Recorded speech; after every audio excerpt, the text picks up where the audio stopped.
So I'm going to stay for a few more minutes and hopefully shake everyone's hands, but I want to close with this. Number one, I want to thank you for being here. Number two, I wanted to take a moment and say this campaign, there are a lot of really good people running, and at the end of the day, we all are going to be on the same team, I hope, because we can't win if we're not unified.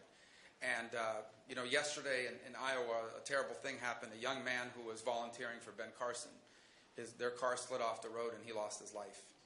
And this is a young man, I didn't know him obviously, but a young man who was volunteering because he believed in the cause of a better America. Young Americans these days get a lot of criticism in the press for whatever they may say about him. I think this young man was part of a generation who has a chance to be the next great generation in American history. No generation's perfect. The one thing that's always true throughout history is every generation thinks the next is really messed up. That's always been true. Elvis Presley was the end of the world because he shook his hips, and the Beatles were crazy because they wouldn't cut their hair. So every generation thinks the next is really messed up. But I think this next generation has a chance to be some of the greatest collaborators you've ever seen. They're very socially aware. They care about human rights.